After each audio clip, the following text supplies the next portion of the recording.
This is Transistor.fm.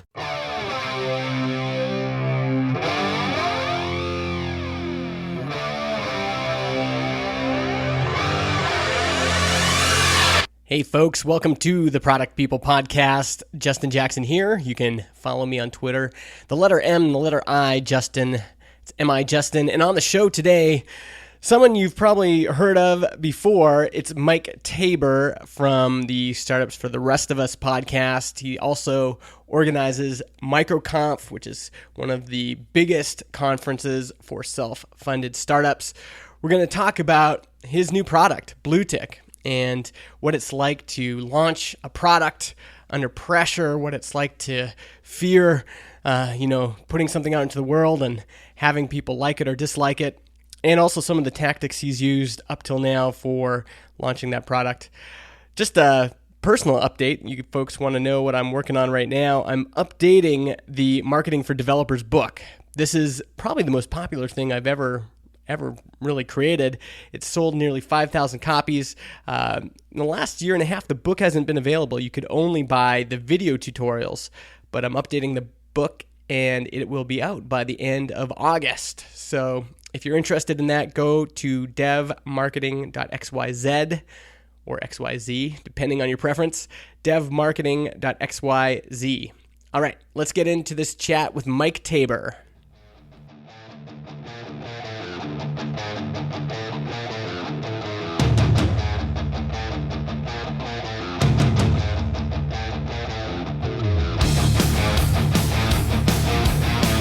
All right, I am here with Mike Tabor, who many of you will recognize from the Startups for the Rest of Us podcast, as well as the MicroConf conference. How's it going, Mike? It's going great. How are you? I'm doing good. I was out a little bit late last night, but I've had a coffee. Just one? Just one so far. I was going to get one right before you and I got on, and I was like, no, Justin, you need to treat yourself after. So you are all that's standing between me and a coffee. It's also donut day at my favorite coffee shop. So that will either inspire me to make this conversation incredible, or I'll just be thinking about donuts the whole time. Or you'll make it really short because of that. Well, I got to go. I got a donut. All right. This has been great. See you guys. So I wanted to talk to Mike today because Mike has just gone through a launch for BlueTick. And Mike, maybe let's just start off and you can describe for everybody what BlueTick is and maybe even how you came up with the idea. Sure. So there's essentially two different scenarios that somebody could fall into where they're using BlueTick. So I'm still kind of struggling a little bit with where to position it, like in a general case. But the two places where it really falls into is if you're doing any sort of cold outreach and you're looking for software that'll send an email to somebody, and if they don't respond, it will send another email and keep following up for several times until either it runs out of emails to send or the person responds. So that's the cold email scenario. And then there's also the warm lead follow-up where you need somebody to either do something or to respond to an email because you've got a question for them.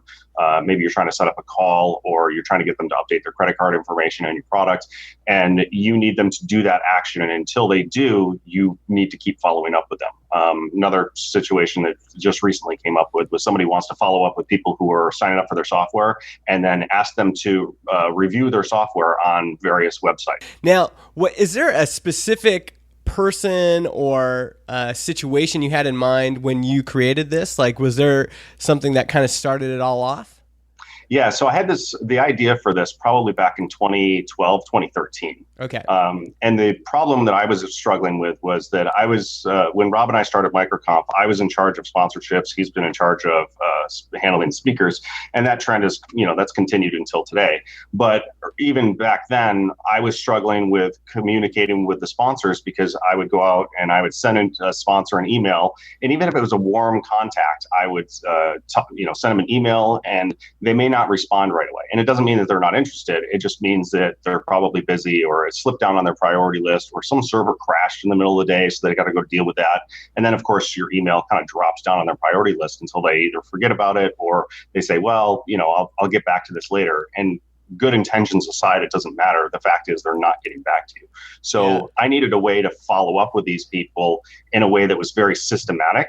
And it was difficult to find something that worked for me. Most of the things I found, they were Gmail only, or they honestly just didn't work very well. It was hard to find something that kind of fit the bill. Yeah. And if you've ever been like coordinated an event, that pain of feeling like I need these people to confirm with me, like even if it's like speakers, sponsors, caterers, whatever, and you're trying to get them to,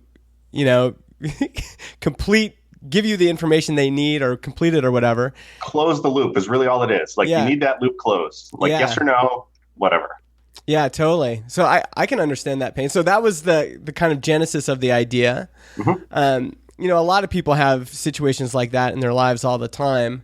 What made you feel like you should turn it into a product? Was there a way that you were, able to validate initial interest in the idea? Like, how did that work? So I guess a step back a little bit from that. Like I had been running the exact same process that I eventually implemented in BlueTick for several years. So, I mean, from 2011, basically through 2014, 2015, like I was doing all of that manually. Yeah. And then by the time I got to the point where I said, okay, well, let me see if there's actually anything here.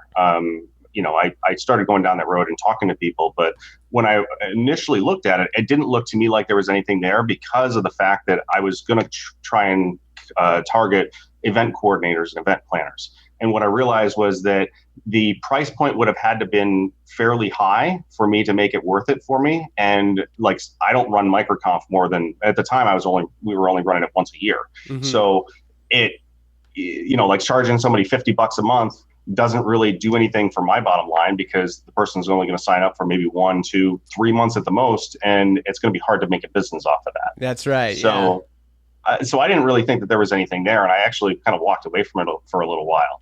And I'd done some initial validation. It just didn't go anywhere. And then I revisited it later on because I was, working on Audit Shark, and I had all these sales scenarios where I needed to follow up with somebody and get an answer, get to a meeting. I distinctly recall a time where I was communicating with, I think it was Raytheon, and of course, like it would have been a 50,000 endpoint installation, and I just needed an answer from him. And I kept emailing him and nothing. And then finally, I got an email to him and said, hey, we just put out this new release, et cetera. And they said, hey, yeah, we'd love to get on a call. Mm-hmm. I'm like, okay, well, really, all it was me just continuing to follow up with them.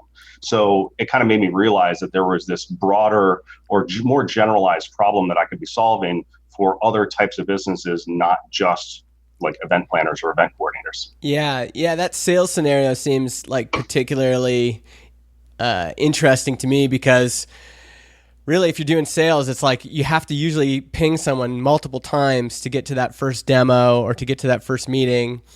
And that's like that's like Stelly's famous quote, right? Is like follow up, mm-hmm. follow up. And most people don't follow up. They'll send the initial email and then they just won't ever contact that person again. And there's obviously a threshold there. Like you can follow up too many times and mm-hmm. or be too generic or too robotic or whatever.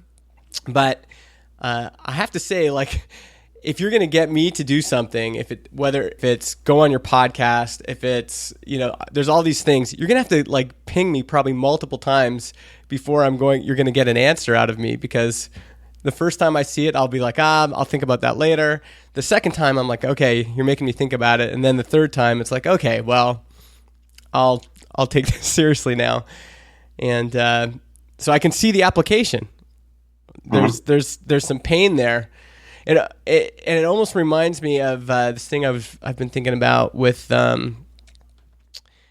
this tweet I sent yesterday. Everyone hates X and wants it to be easier. I think there's often and this was from a conversation with my friend Adam Wavin, but there's situations where you're doing something over and over and over again. Maybe it's in your business, and every time you do it, you're like, I just hate doing this. So for Mike McDermott at FreshBooks, it was, creating invoices every month in Microsoft Word. And he's like, I just hate doing this. Every month I have to do this, and it sucks. And then he looked around and he saw that there was a bunch of other freelancers that were also like saying the same thing. The sentiment was shared. Everybody hates doing invoices and wants it to be easier. And so he created FreshBooks. And I think there's a similar strain in like following up, isn't there? There is, and I've dug into that specifically with people and kind of tried to come up with a phrase for it. And it's the emotional pain of following up is really what it comes down to. You don't want to feel like you're bothering people, and that's why like the software is built around these templates that either can automatically be sent out or they pop up as a task for you, and literally all you have to do is look at it and you can approve it at any time, which allows you to interject yourself into the process, but it also allows you to customize it before it goes out. So if you know that somebody had like a vacation or whatever, you can customize that template for just that one person and send that email out. And you don't have to deal with like all these other issues that you're like, oh, you've got to copy the entire sequence. No, there's no need to do that. Like just save the data that was sent for that one person and then, use that in line with the next email that's sent to that person. It's not that big a deal. Yeah. Yeah, that's cool. That's like, if email automation in kind of bulk email has become kind of a standard now. A lot of people are doing that. They'll set up a sequence. But there's definitely times where I've been like, man, I wish I could just set up a sequence for this one relationship, like we're planning a partnership. And it's like there's, I need to reach out X number of times to get to the partnership thing. But yeah, if there's a template there that I could just go in and put my stuff in and customize it or whatever and just know it's going to run, there is something about that's interesting. Mm-hmm. Yeah, and I mean, it's got a lot of those the automation pieces that you would kind of expect from like a marketing automation tool because it's built using the Liquid template engine, which there's a lot of tools out there that use it. And, it's very similar. You're just basically injecting variables that are custom to like each individual context. You can throw their first name in or based on different tags, say different things. There's a lot of automation things that you can do with it to make it look very organic. And because those emails come directly from your mailbox as opposed to like something from MailChimp or Aweber or Drip, like they look like you literally handcrafted that email. And the fact is that you didn't. And I have a 5 email sequence set up that I was actually using to invite people to demos. And the really funny part was that I would put them into it. I would customize that first email and the next 4, I would just let it go. And I would have people so there's obviously like about 30% of the people would come in and after the first email, they'd say, yeah, let's get on a demo. But the other 70% came after that first email. Mm-hmm. So that was the most interesting part is just a lot of people need that, those extra emails or reminders or invites, and then they'll do it. Yeah. And we should get to, there's some questions in the chat here about, what, how much email is too much email and things like that. But I want to get to I just want to change gears for a second here. And this is something that you've written about. I think you've written about and talked about this. I can't remember where I saw this, but one of the challenges you have is that you are very much in the spotlight, especially in the bootstrapping and software community. So you run this really popular conference that sells out every year. It has you expanded it to 2 conferences in the United States and 1 in Europe. And so people know you from there. And then they also know you from this podcast that you've been running for a long time, right? Startups for the Rest of Us is 2010. We're like 7 years now. Wow. So almost 7 years. And, a lot of building products is about getting outside yourself and just really thinking about the needs of the customer. Where's the customer struggling? Where do they want to go? But I found even for myself, like that's hard when you also have this pressure of, public expectation. So, I'm not going crazy. You did write about this, right? I did. No, I did. I put a blog post about it. Okay. Do you want to? I'm pretty sure I did. do you want to talk a little bit about that, like what Sure. that was like, and maybe how you've dealt with some of that pressure? Yeah, I mean, I'll be honest, like it was difficult, especially early on. I definitely felt a lot more pressure with my last product, which was Audit Shark, which I would say was a fantastic failure in every sense of the word. Like it did not, I spent probably $50,000 extra on it above and beyond what it made. So it was hard. I mean, it was probably 4 or 5 years of going on it, and it never worked out. And there's a lot of different reasons for it. Some of which are just like the product was not something that I felt comfortable selling in the way that it needed to be sold. So I wrote this blog article about it called "Working in Public is Hard," which I think you just kind of looked at. Mm-hmm. But it's very, it's tough to be in the spotlight, or and I guess the spotlight is a very generic term. It's not like I'm on national TV or anything, but in the circles where I'm known, I do feel a lot of pressure to say, like, to be successful is really what it comes down to. It's like, why? How is it that you're this person and you're known in all these places, and how is it that you could possibly fail at something like this, or how could you not have seen X, Y, or Z? Mm-hmm. And there's a lot of reasons for it, but I mean, there's obviously like the self-delusion about, oh, is this going to work? I was on a podcast a while ago, earlier this year, and I talked to somebody that like, well, how did you know that this was going to work? I'm like, oh, I didn't. And that's the key part of like any developer who's ever put a product out there, whether you're successful or not, you don't know that it's going to work. You believe that it will, because otherwise you wouldn't have started building it to begin with. Mm-hmm.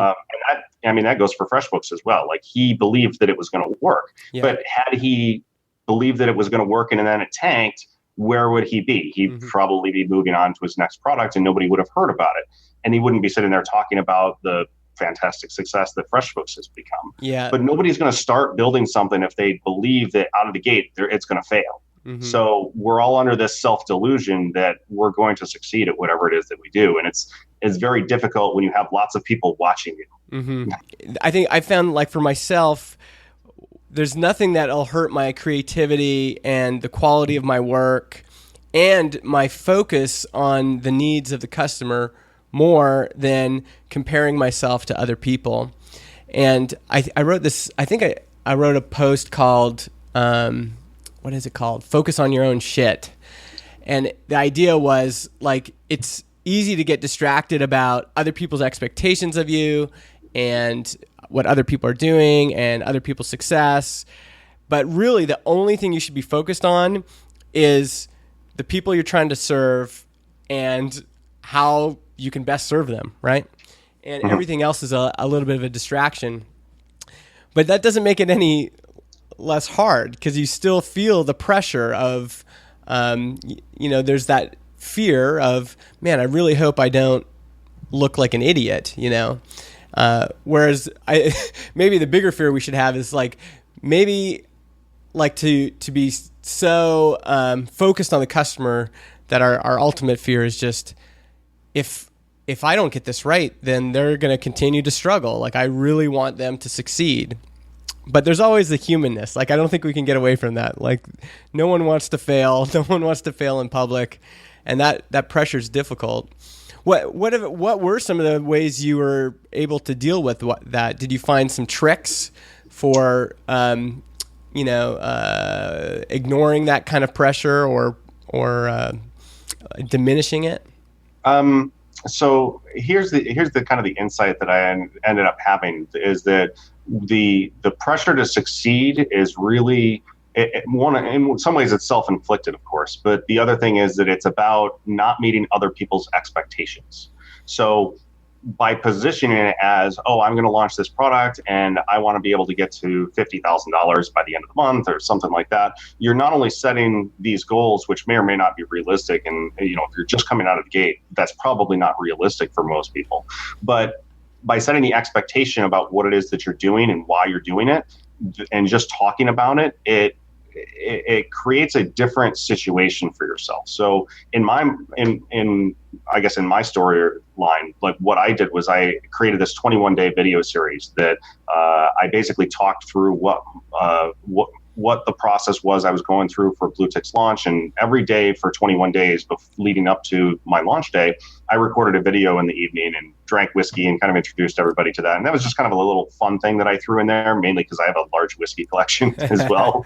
But I just kind of threw that out there. And there were people that story resonated with just because they wanted to they just wanted to see the different whiskeys, but then there were other people who just wanted to follow along with the story. And by doing that, I did a couple of different things. The first one was I set the expectation that I was going to launch. I did not set the expectation that I'm going to launch and it's going to get 500 signups on the first week. Like that was not my expectation. My expectation is on this Tuesday, I'm going to launch this. I think that's helpful. There's been a lot of writing about the ego. Ryan Holiday has a book called Ego is the Enemy. And I really think like no matter where you're at in building products or having a following online or whatever that is, there's something healthy about putting your ego aside and saying, listen, I'm just a human being that's trying to make stuff and put it out into the world. And this might not work. Like this is something I'm trying. There's nothing magical about, there's nothing magical about me just because I run this conference or I'm on this podcast. I'm just a human being like you trying to launch some stuff. And I hope it succeeds for the customers, but I also hope it succeeds for me. But you never know until you try. So I liked that video series because it did feel like it for me anyway, it just reminded me that, oh yeah, Mike's just a human being just trying to build some stuff on the internet, right? And every time you start a new project, we all basically start back at that place where we have to put our ego aside. Doesn't matter what we've done in the past. Now this is all about serving a new group of customers with a new thing, and it might not work, but that's life, right? That's the creative process. Yeah, it is. But I mean, it doesn't necessarily always make it any easier, but I think the recognition of that as a process and the fact that, everyone out there who's ever built something is also a human and they make mistakes. And, you may have this ideal of how something should be done. And then once you get into it, you start realizing, oh, well, that's why those people don't do that or why they're not fixing this particular bug. And it's because you've got so many other things to deal with that it's just not a priority. And it does make you... I found that and this is one of the reasons that why people don't like to do things in public is because they're afraid of being trolled. And I feel like, in all the conversations I've had with people, the people who will criticize you the least are the ones who've done it. Like anyone who's ever been successful or even failed at something, they will not criticize you in any way, shape, or form. They're like, yes, that's hard. I've done that before. And they'll relate stories. But as soon as you start talking to the people who have never done it before, it's really easy to be that, Monday morning quarterback where they second guess every decision you made along the way because they've never tried it themselves. Yeah, totally. Yeah. Well, and maybe this is a good time to talk about the launch. So you just officially launched BlueTick. How did it go? And what's kind of your next step? Yeah, so I started out before I did the launch. I had been onboarding people for about 6 months or so. Got it up to a little bit over $1,000 of MRR. Had about 20 to 25 customers. It's kind of hard to kind of guess in there just because different, like if you sign up as a customer, you pay based on the number of mailboxes that you have connected. So some of them have more than one mailbox. Gotcha. So it's not a direct correlation of like, oh, he has 10 customers, so it's $500 a month. It's like, well, some of them have more than one mailbox. So it was between 20 and 25 or so. And then I added about roughly another 10 to 12 customers during the launch. So between last week and this week. Okay. So it's basically an increase of about 50% if you want to look at it that way, which sounds fantastic. But at the same time, it's like, well, it's still not even at $2,000 a month. So there's, like I said, there's multiple ways to kind of slice and dice those numbers, but at this point, the fact of the matter is that like it's launched, it's public, you can go there and sign up. And right now I'm in the process of going through and tweaking things and saying, taking measurements from different places. Hey, who signed up and got through the first step, but they didn't get to the second? How could I get them from the first to the second? Where are the places where this whole system falls down? Because I could have spent the next 12 months trying to figure that stuff out and deal with all the edge cases. And it really wouldn't have made a difference, because I'm sure that I still would have run into places where either I did a lot of work that it didn't make a difference at all, and it would not have impacted the ability for the product to make money, or, there would have been things I missed. So, yeah. I mean, I think that one thing people forget is everybody starts at 0 MRR, and then eventually you build it up, slowly over time. And like if you go to Barometrics open page, which a lot of people go and they'll like immediately go to maybe Barometrics, they're at 90,000, or Hubstaff, they're at 200,000. But there's some at 364 pounds a month, $3,000 per month, $599 per month, 2,500 euros per month. Is that euro or a pound? Maybe that's a pound. Anyway, that's euros. Everyone starts somewhere, right? Everyone starts at 0. Everyone starts at 0. And so for you you said you've added another 10 customers. That's great. Now, what's your thinking now for, like, are you immediately thinking I'm going to try to add another 10 customers, or do you feel like you're still like trying to nail product market fit? I feel like I should probably be working more on product market fit than I should be on trying to add customers. And not to say that I don't want to add customers, because anyone who feels like it's going to be a good fit for them and it's going to solve a problem for them, by all means, go ahead and sign up and check it out. But what I'm really working on is trying to figure out what the marketing message is that really resonates with people, in a way that doesn't require me to deliver it. So that I can sit here and I can explain to you, hey, this is what this product does, and give you some situations. But if you're a new prospect, you've never been to my website before, and you hit it, what's the first thing that you're going to think? I'm not there to explain it, and you're going to look at that page, and you could easily just click the back button and walk away, and I'll never hear from you again. And that's the biggest problem, is that I don't have a firm understanding of what it is going to take in order to pull people in like immediately as soon as they hit the page. What are the use case scenarios that are going to immediately resonate? So right now I'm focusing more on marketing tactics, like, obviously like talking about it, doing this podcast, doing webinars and things like that will probably be higher on the list. But it's really about giving myself the time to explain what the product does, so that as I add more customers, I get more bits and pieces and can flesh out the website and figure out that problem over time, as opposed to trying to fix it all in one shot, because I don't think that I can do it. Yeah. Has there been a certain group of people that Blue Tick has really resonated with, like a certain use case where they're like, man, this has just changed my life? Is there kind of a defined market yet, do you feel? And that's the problem. It's like it's all over the place. I've got some people who are using it because they want to book guests on their podcast, or they want to do a podcast tour, and they want to go out and talk about what it is that they're doing to on other people's podcasts. I've got people who are using it for finding sponsors for their podcasts. I've got people using it for events and finding sponsorships for those, and finding sponsorships for podcasts. I've got people who are using it as part of their sales process to help bring people back after they've either signed up to download something, or their lead score has gotten to a certain point in, Drip or whatever their marketing automation tool is.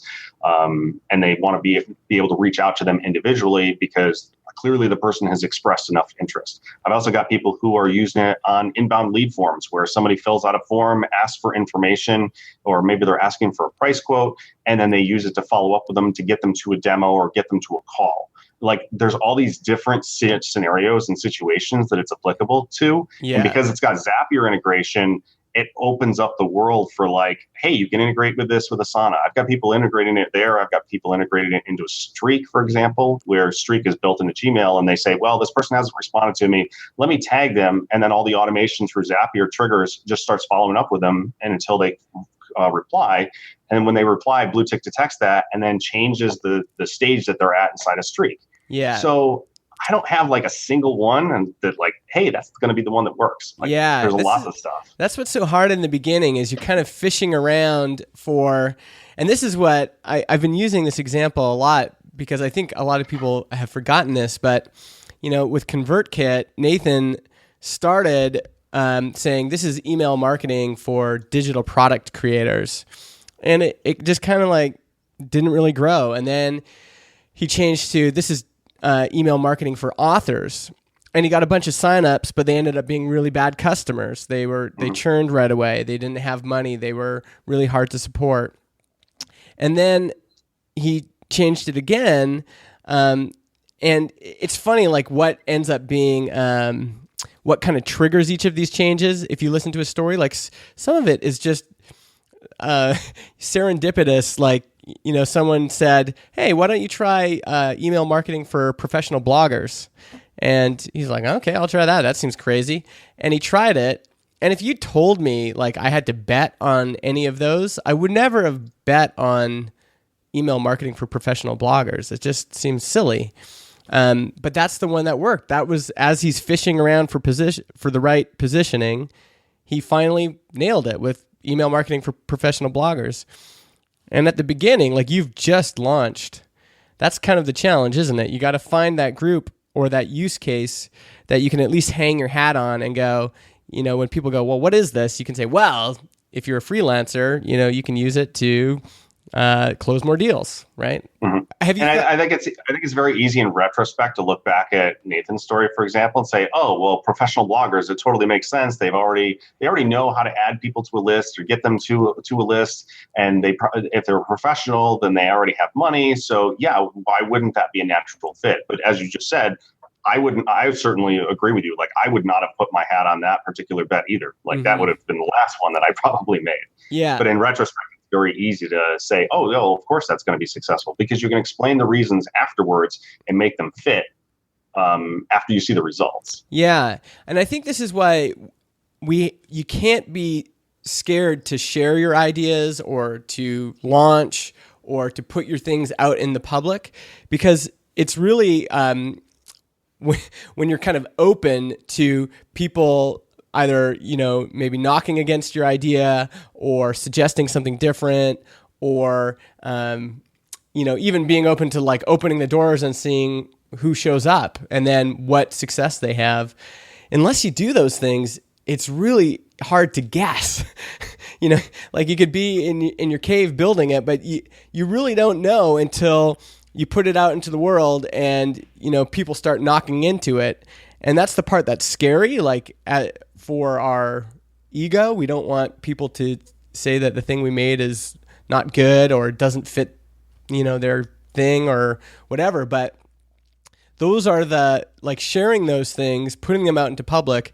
It seems like time after time it ends up being the things that kind of create those inflection points for success. Mike McDermott had the other one, which was he initially launched FreshBooks as second site, like the number 2 and an ND and then site.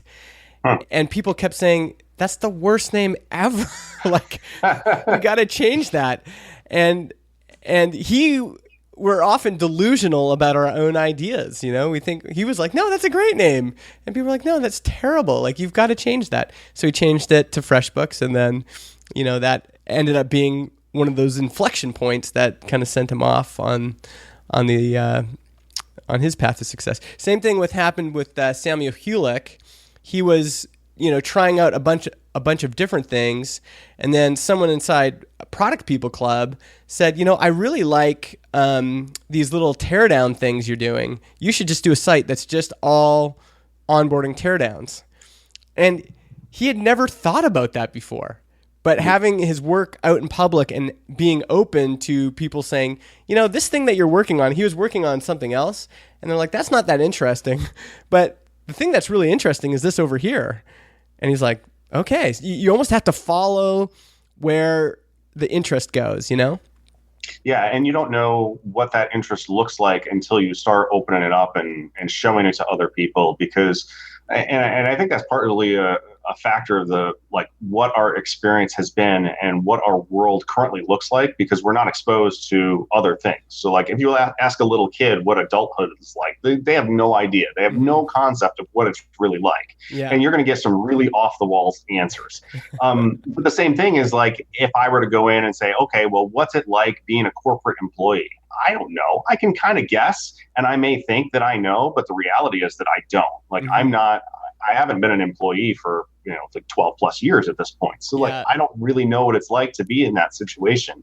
I mean, in the middle of my launch, and I think this is a kind of an interesting side note for people to kind of pick up, is that during my launch, one of the things that I had offered was I said, okay, well, instead of a 30-day money back guarantee, I'll give a 60-day money back guarantee.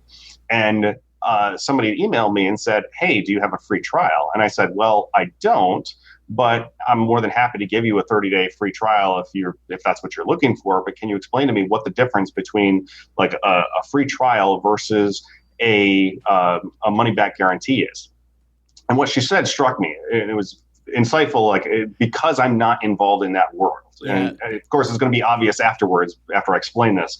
But the fact is that, like, if I said there's a money back guarantee, she would have to go get the company credit card from her boss and then come in and justify it to the boss and say, hey, I think we should sign up for this. And these are the things that I think it can do for us. If it fails, she looks bad.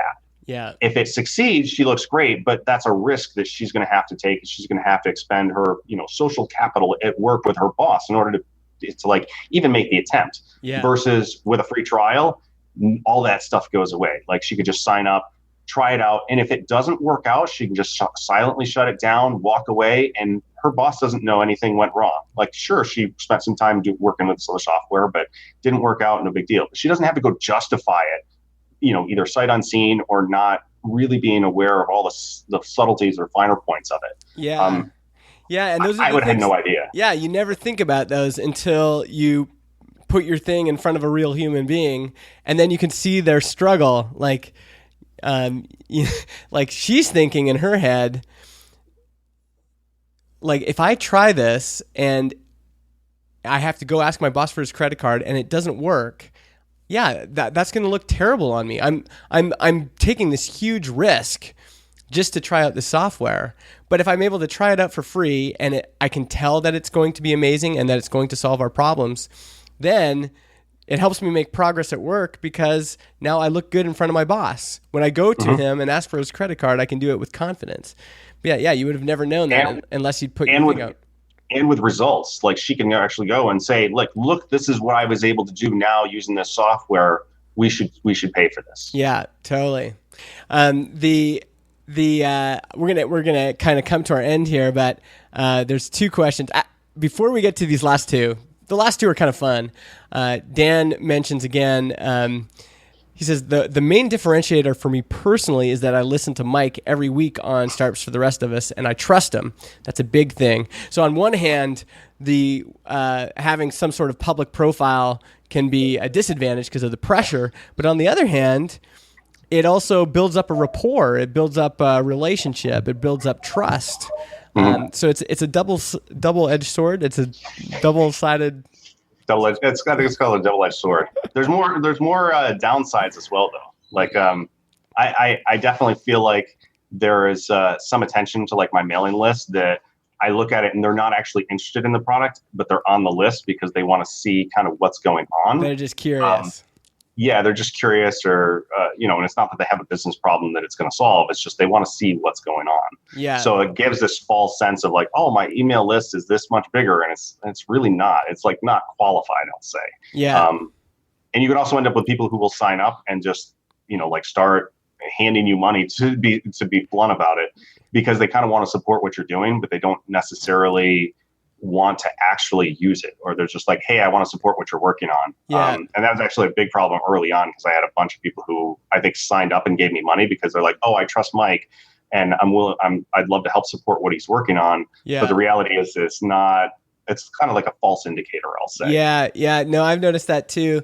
Whenever I do a launch, I have a group of fans that I love that will buy almost everything because they just like my work and they want to support it. But it is a false indicator in that they're not organic leads. They're not people, who are searching for a solution on the internet and found my site and signed up. They're people that already liked my work and already liked me, and that's a great base to have, I think. But definitely to grow, you need to get way past that. Like your personal following, no matter how big it is never going to be enough to sustain a business. Eventually, you're going to need to have organic leads that are coming from somewhere else. People who don't know you is really what it comes down to. Like, can you convince somebody who doesn't know who you are to trust you enough to give you money and use your product? And that's kind of the position I'm in is right now. Like that's kind of goes back to what I'd said about the web page. Like, I need somebody to be able to come to my web page, and without knowing who I am or the business behind it, like, is this going to solve my problem, and have enough confidence based on what it says to put in their credit card and sign up and want to start using it. Yeah, totally. All right, let's get to these two questions here. First one, how did you come up with the name Blue Tick? Oh, good question. So my grandfather was a farmer. I grew up in a very rural area of upstate New York, about halfway between Rochester and Syracuse. So he had cornfields and, dairy farm and everything. And he used to have problems with raccoons coming in and like ravaging his cornfields. So he had a blue tick coonhound dog that he would take out into the woods in the middle of the night and basically let it chase the raccoons. And he would just turn the dog loose, and they would chase him down. And then once it got close to him, of course, they're not going to stick around because there's a dog there, and they'll run up a tree. And then the dog will sit there in the middle of the woods, the middle of the night, and just bark its head off and say, "Hey, the raccoon is over here." So kind of the analogy is that, like, if you put blue tick onto one of your sales prospects, it's just going to hunt it down until the person, responds, at which point the software can back off and let you do your job. I love it. That's awesome. I didn't know the story behind that either. Mm-hmm. So last question, and then we're going to say goodbye for today, comes from Matt Bertino, and he wants to know what your favorite scotch from the series was. Oh, favorite scotch. That's a good question. I would have to say it was probably the Westland. Westland? Yep. As the Westland peated scotch. Probably my favorite. Okay, so the Westland peated American single malt whiskey, is that right? Yep. That's the one. I'm going to put the link in the show notes for Matt and anyone else that wants to check it out. Hey, Mike, thanks so much for being here on the show. All the best with your launch. You've just started. That's the biggest thing. Most people never get to launch. So the fact that you've launched and you've got some paying customers is awesome. And I'd love for you to come back and talk about what you did next. Where do you want people to go on the internet to kind of see more about you and more about Blue Tick? I have like 30 domains at this point. So I would say if you're listening to this, probably bluetick.io is the first place to go.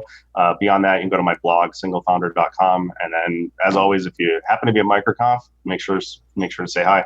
Yeah, awesome. Yeah, so bluetick.io, and then definitely go to singlefounder.com. And the blog post we were talking about is working in public is hard. Cool. Thanks again, Mike. And we'll talk again soon. Excellent. Thanks for having me.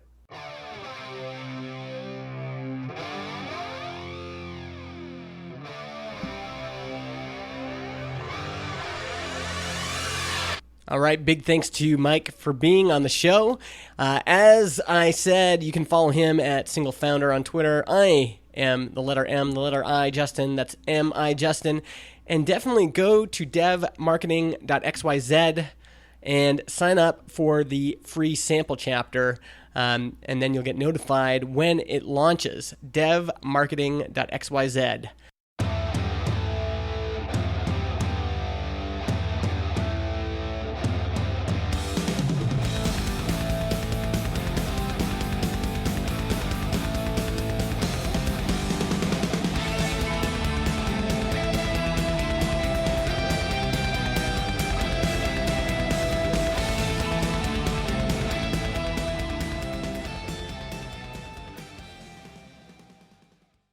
Podcast hosting is provided by Transistor.fm. They host our MP3 files, generate our RSS feed, provide us with analytics, and help us distribute the show to Spotify, Apple Podcasts, and more. If you want to start your own podcast or you want to switch to Transistor, go to transistor.fm/Justin and get 15% off your first year.